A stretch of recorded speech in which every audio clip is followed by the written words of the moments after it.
Vaincre le mal. Comment y arriver? Chers abonnés, voici le thème que nous voulons aborder avec vous en ce jour. Comment faire pour vaincre le mal en nous appuyant sur les Saintes Écritures? Chers abonnés, comment pouvons-nous comprendre que, quand bien même que nous nous sommes fait baptiser et qu'habite en nous le Saint-Esprit, selon Romains chapitre 8, verset 9,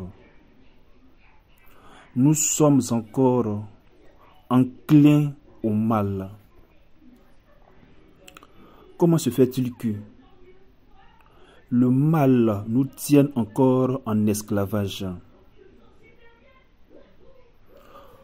Comment, devenus chrétiens,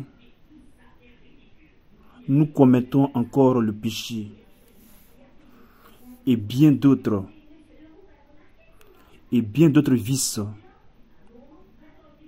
cités dans la lettre aux Romains, Romains chapitre 1, versets 39 à 31.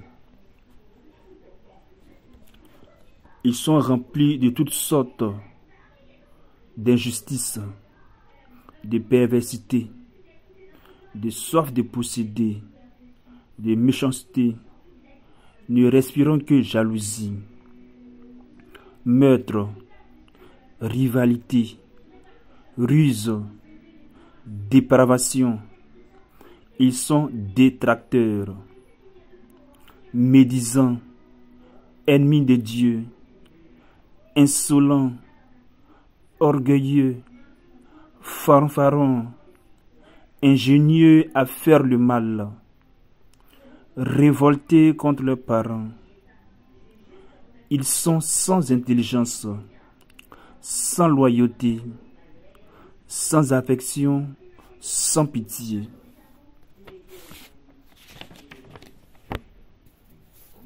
Chers abonnés, comment se fait-il que tout ce dérèglement des vices nous tienne encore en captivité? Si, après avoir reçu cette grâce sanctifiante que nous confère le baptême,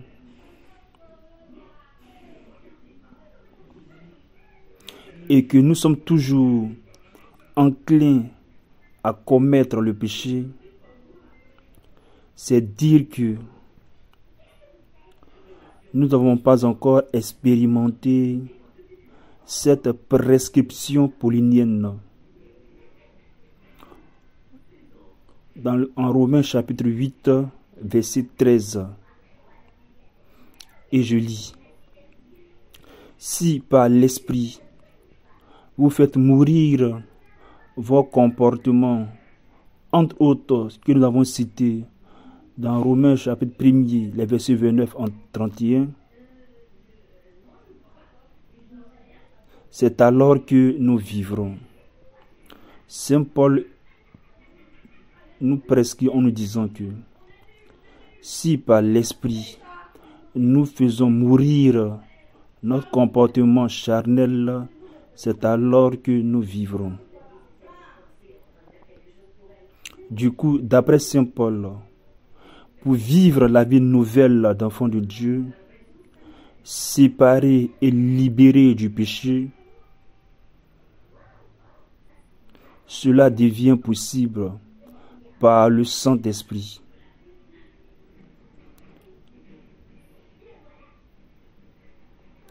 C'est rien que par le Saint-Esprit que nous pourrons tuer ou encore crucifier, ou comme il dit la lettre aux Romains chapitre 8 verset 3, condamner le péché dans la chair. Chers abonnés, il n'y a que par le Saint-Esprit, avec le Saint-Esprit, que nous pourrons condamner le péché dans la chair, que nous pourrons tuer en nous toute la puissance du mal en nous, de sorte que nous soyons libres pour accomplir le bien. Cher abonné, d'après Paul, si c'est par l'esprit que nous réduisons à l'impuissance le péché est en nous, c'est alors que il nous faut écouter encore Saint Paul qui, dans sa première lettre et dans sa seconde lettre à Timothée, intervenait en ce sens en disant: ne néglige pas le don de la grâce qui est en toi, qui t'a été donné au moyen d'une parole prophétique. 1 Timothée chapitre 4, les versets 14 à 15. Et également, dans sa seconde lettre, toujours à son fils spirituel à Timothée, Paul dira: c'est pourquoi je te le rappelle. Parce qu'il avait déjà dit dans sa première lettre que nous venons de citer, et dans sa seconde lettre, il reviendra en disant: c'est pourquoi je te le rappelle,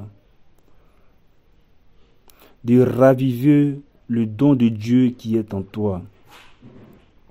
Cher abonné, si c'est par l'Esprit de Dieu que nous arrivions à crucifier le péché en nous, à condamner le péché en nous, c'est dire que il nous faut absolument que le Saint-Esprit que vous et moi nous avons reçu depuis notre baptême, il faut que le Saint-Esprit soit entre autres éveillé en nous. Puisque c'est lui qui opère cette condamnation du mal à notre cœur, c'est lui qui réduit à l'impuissance le péché en nous. C'est dire que au préalable, il faut que le Saint-Esprit que nous avons reçu au baptême, nous l'ayons éveillé. Alors, comment pourrons-nous éveiller le Saint-Esprit? Chers abonnés, avant de continuer cette méditation, je tiens à vous rappeler que vous avez dans la description de cette vidéo mon livre qui traite en intégralité sur ce thème. Comment vaincre le mal, comment triompher du péché. Le lien est dans la description de cette vidéo. Alors, nous disons que comment allons-nous éveiller le Saint-Esprit en nous? Il faut savoir que l'Esprit de Dieu habite notre cœur, et ce depuis notre baptême. Selon les pères de l'Église, plus que tout, l'unique nécessaire à accomplir pour éveiller en nous le Saint-Esprit est rien d'autre que la prière. Seule la prière nous aidera à éveiller le Saint-Esprit. La question est de savoir, est-ce que depuis notre saint baptême jusqu'à ce jour, est-ce que n'avons-nous pas prié? Et nous répondrons effectivement, certes nous avons prié, mais comme dit le Seigneur dans l'évangile de Matthieu au chapitre 15, il dira que ce peuple m'honore des lèvres, mais son cœur est loin de moi. Chers abonnés, il nous est arrivé de prier, mais conformément à cette prescription évangélique tirée du livre de Matthieu, nous avons manqué de mettre notre cœur dans la prière. Certes, nous devons prier, mais nous devons prier en y mettant le cœur. D'où l'expression prier avec le cœur. Chers abonnés, pour nous aider à éveiller le Saint-Esprit de Dieu en nous, puisqu'il habite en notre cœur, nous devons prier et prier en y mettant le cœur. Et puis, pourquoi? Parce que c'est là qu'il réside. Le but de la prière avec le cœur, comme l'avons si bien signifié, c'est d'éveiller en nous le Saint-Esprit. Voici l'unique nécessaire à accomplir. Voici ce dont nous devons persévérer, ce dont nous devons concentrer tout notre effort. Voici tout notre agir chrétien. Arriver à éveiller le Saint-Esprit, et ce par la prière avec le cœur. Chers abonnés, pour que le Saint-Esprit opère jusqu'au plus intime de notre cœur et réduise à l'impuissance la force du péché en nous, il nous faut absolument, par la prière avec le cœur, éveiller le Saint-Esprit en nous. Du coup, voici l'unique nécessaire à accomplir. Voici tout ce dont nous devons concentrer nos efforts. Voici désormais tout notre agir chrétien. Et nous ne devons pas nous en détourner. Pour que nous arrivions à éveiller le Saint-Esprit en nous, plus que tout, nous disent les pères de l'Église, la prière. Et puisque l'Esprit de Dieu habite notre cœur, il nous faudra prier avec le cœur. Et alors, nous pourrons poser la question, mais que peut bien signifier prier avec le cœur? Et pourquoi prier avec le cœur? Comme l'avons dit, c'est d'éveiller en nous le Saint-Esprit. À ce propos, nous avons un autre livre intitulé « Pourquoi prier avec le cœur ?» qui traite également sur ce sujet, dont le lien sera également laissé dans la description de cette vidéo. Pourquoi prier? Définissons notre expression « prier avec le cœur ».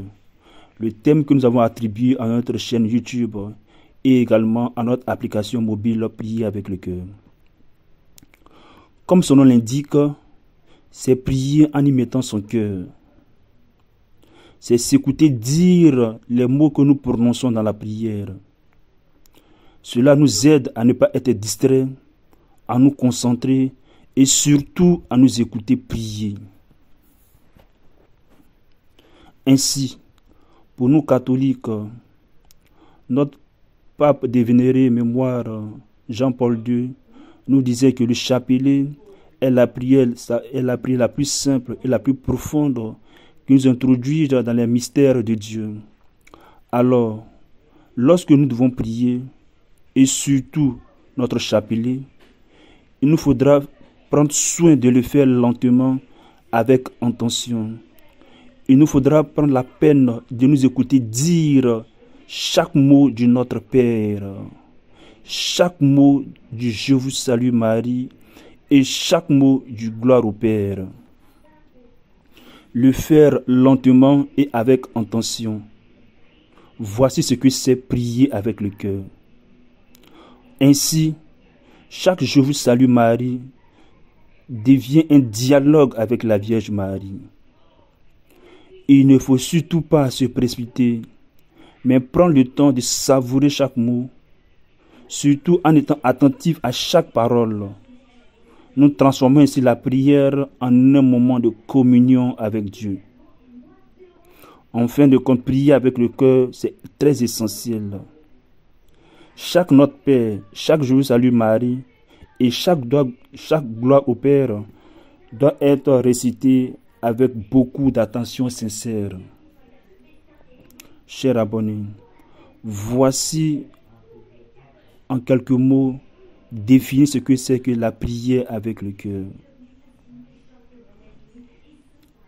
Chers abonnés, nous parlons de ce que nous savons et de ce que nous avons expérimenté.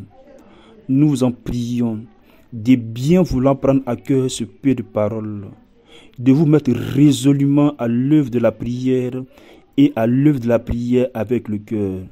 Et pourquoi?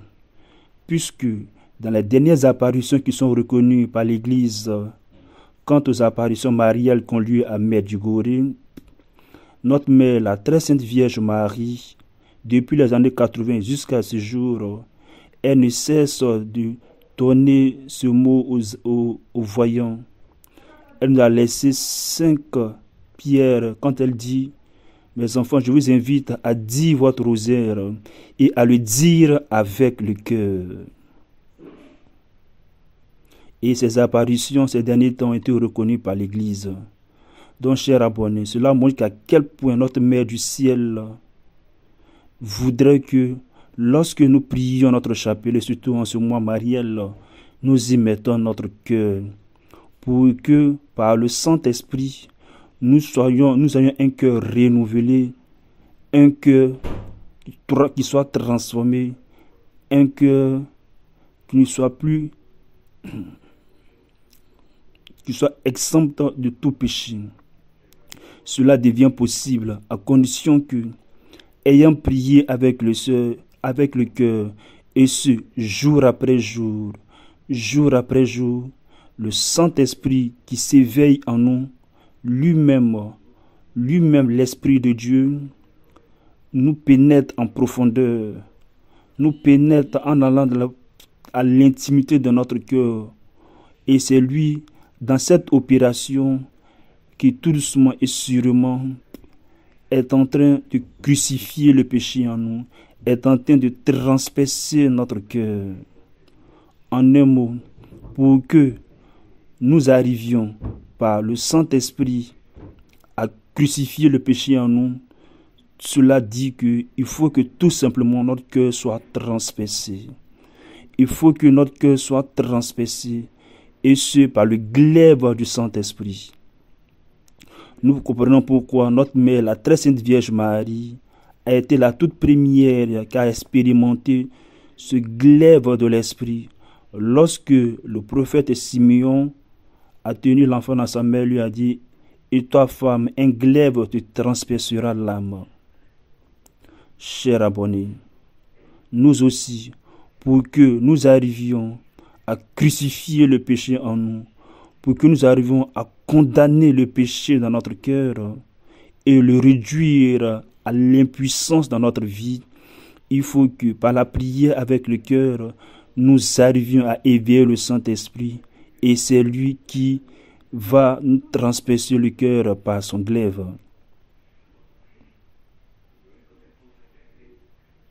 Chers abonnés, voici le message dans ce jour.